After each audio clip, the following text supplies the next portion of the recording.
The great conflict of the ages is about to intensify.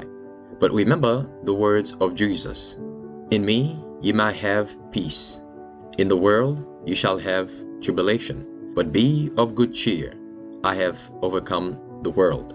Would you like to know how to exercise courage and fight the good fight of faith? Listen to this devotional. Conflict and Courage, a daily devotional by Ellen G. White. God or idols? Their idols are silver and gold, the work of men's hands. They that make them are like unto them, so is everyone that trusteth in them. Psalms 115, verses 4 to 8. In the days of Noah, a double curse was resting upon the earth in consequence of Adam's transgression and of the murder committed by Cain.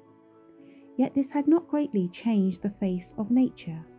The human race yet retained much of its early vigour, but a few generations had passed since Adam had access to the tree which was to prolong life, and man's existence was still measured by centuries.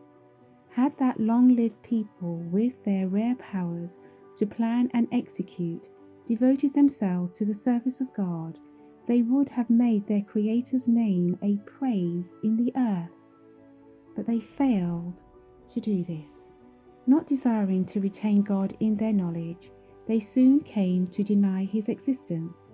They adorned nature in place of the God of nature. Extensive groves that retained their foliage throughout the year were dedicated to the worship of false gods. Men put God out of their knowledge and worshipped the creatures of their own imagination, and as the result, they became more and more debased. The men of that generation were not all, in the fullest acceptation of the term, idolaters.